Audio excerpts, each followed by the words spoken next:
Please tell me where. Well, it depends. Please tell me where I am. Let's see what's in here.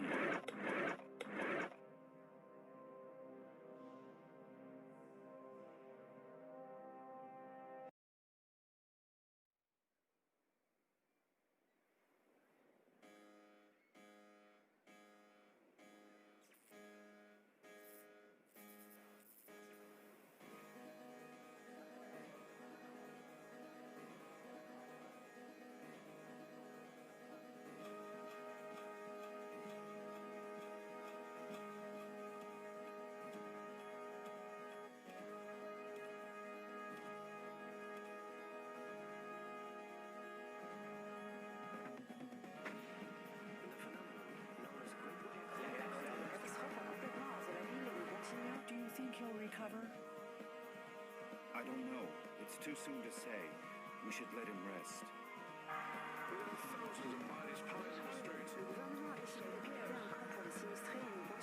He's been very feeble for weeks. He can't get up. He doesn't speak. Do you think we should call a doctor? Call a doctor? Here? You're right. Let's just hope he wakes up one of these days.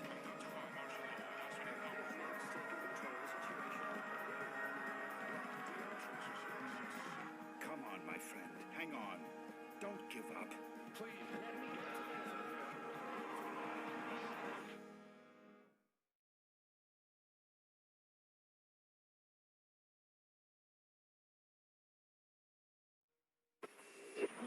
Wake up, Michael. Come on, you have to wake up. Who are you? Who's there? Please, Michael, wake up. Wake up. This silence. This darkness. Where am I? Damn it. I can't remember. Where are you? Where are you hiding? Michael, please wake up. You have to wake up. Michael? Is that my name? Please tell me where I am. I can't remember anything. What's happening? What is this place? Please, tell me. Wake up, Michael. Please wake up. Wake up now.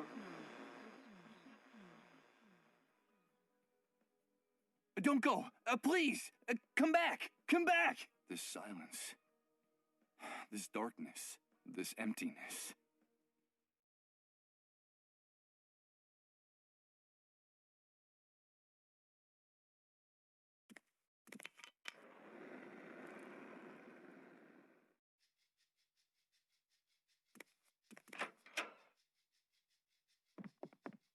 Good morning. I hope you're feeling better.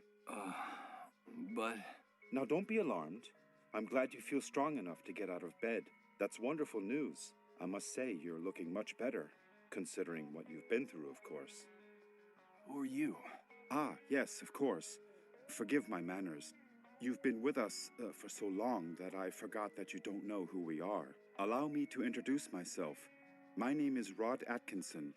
I was the director of the Municipal Property Registry before, well, you know, before the world collapsed on us. Pleased to meet you, Mr. Atkinson. But where am I? What is this place? You are in what I venture to call our home. Our humble, hopefully temporary home. This is one of the many trailers that make up the refugee camp.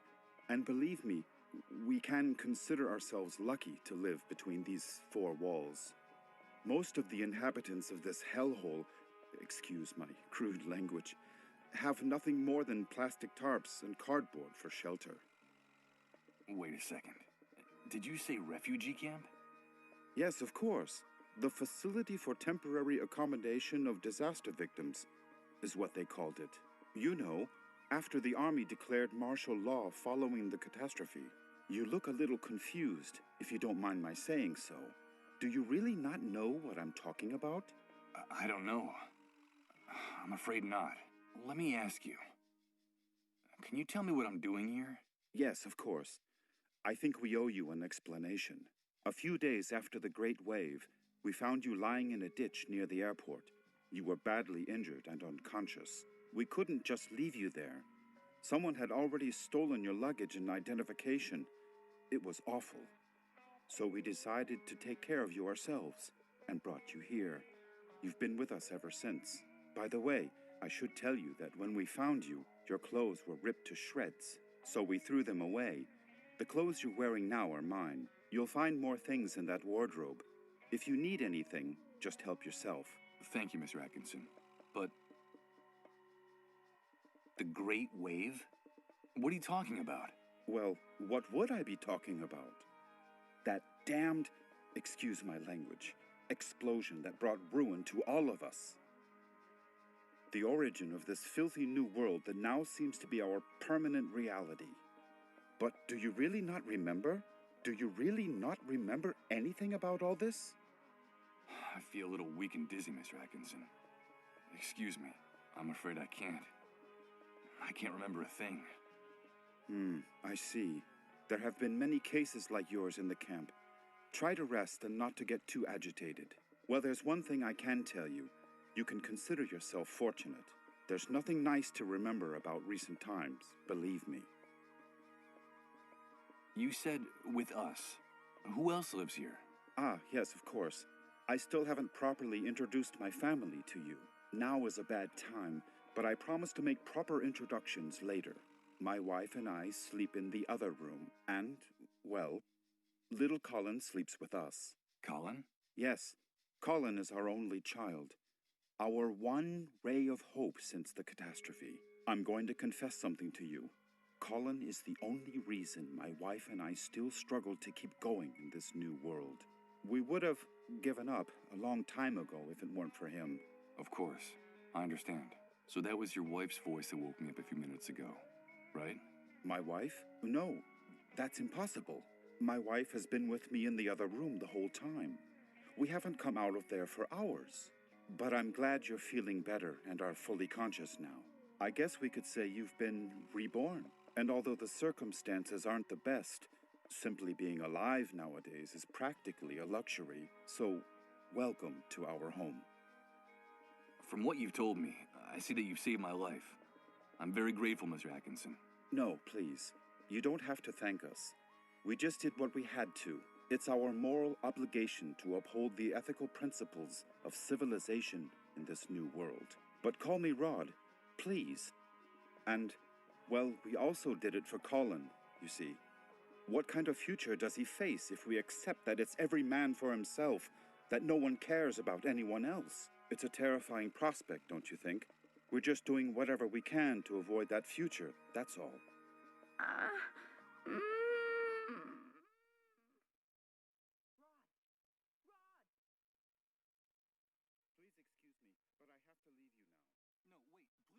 I'm sorry, I understand that you have a lot of questions to ask me, but now isn't the time. Believe me, I promise to answer each and every one of your questions in peace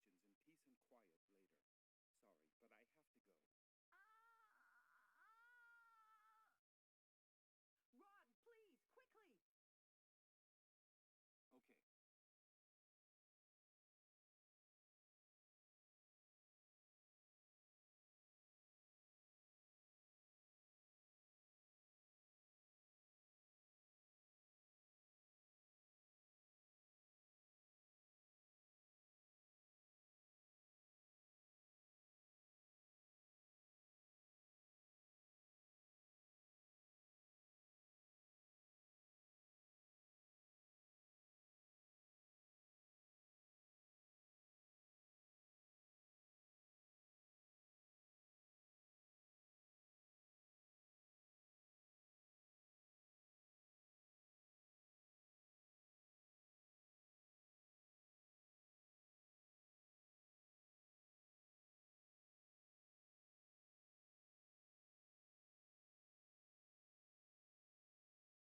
gonna snuff out this oil lamp.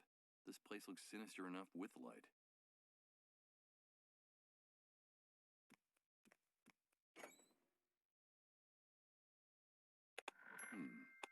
It looks like...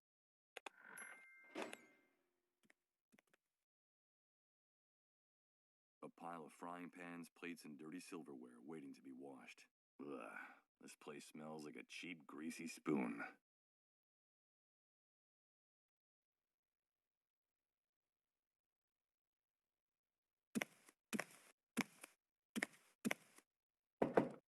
Impossible. I'm afraid I'm not gonna snuff out the...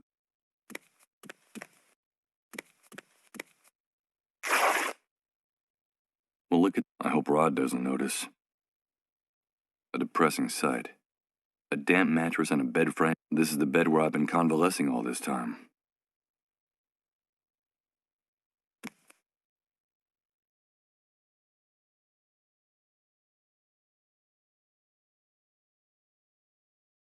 Good God.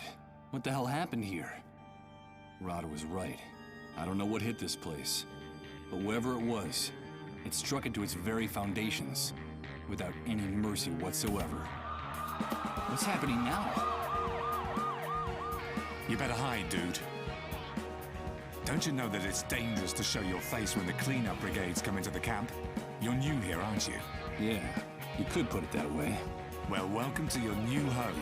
I'm Hank, but everyone calls me the Hunter. I'm... Michael. But what's going on up there? Nothing, Mike, just routine. The cleanup brigades are taking away a sick person, a dissolved. You know how it is, just doing their job. Ironically, that house belongs to one of the camp moles. Those traitorous scumbags. Brigades, dissolved, moles. I don't know what you're talking about. I can't remember anything. Oh, I see, you're a blankhead. Well, you better get up to speed real quick if you want to survive here, Mike. Find me if you need help, dude. I can get you whatever you need. Doesn't matter where it is, how fast it runs, or where it tries to hide. That's why they call me the Hunter. All right. I'll remember that. Come back here! Don't take her away! Don't you know who I am? Come back here! Ah! They shot that poor man in cold blood. But why did they do that? Hey, Hank?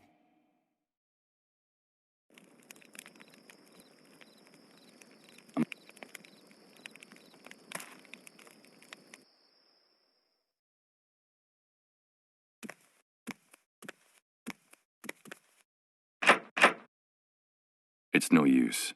It won't open. I heard Rod bolt it from inside. I can hear people whisper. The same one he made sure to bolt. I can hear people whispering on the other side. It's the door Rod went through after hearing those moans. The same one he made sure to bolt.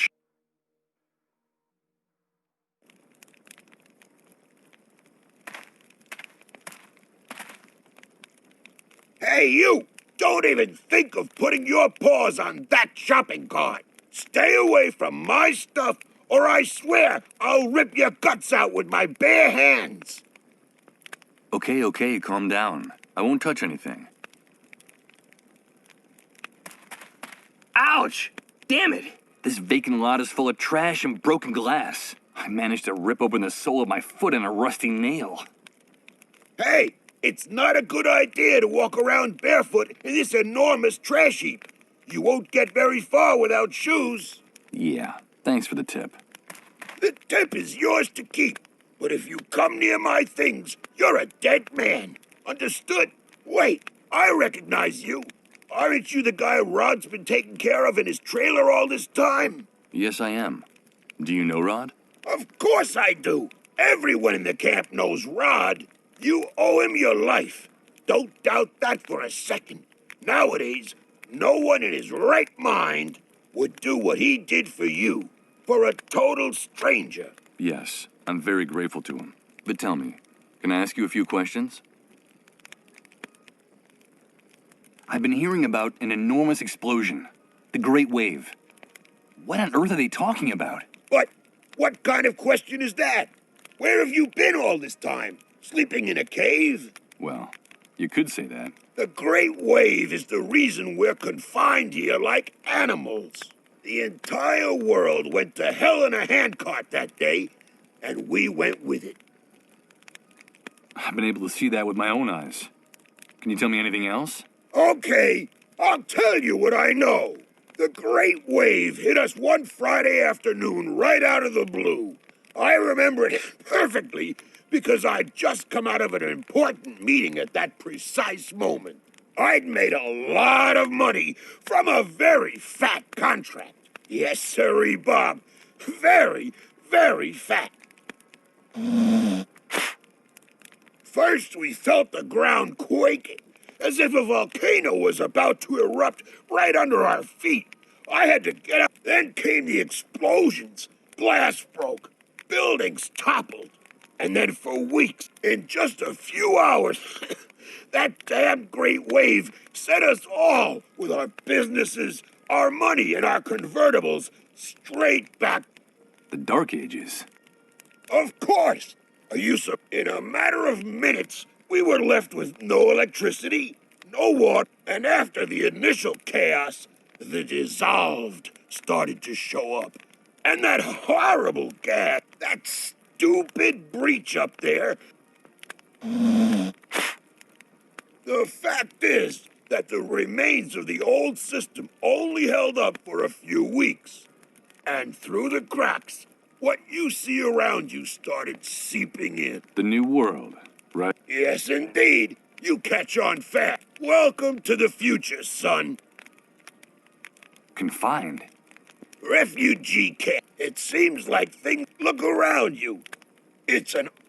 You'd never be able to. Doesn't matter who you might have. If you're just a camper, I don't know if you. Of course I do. You can keep the. Well, Just be sure to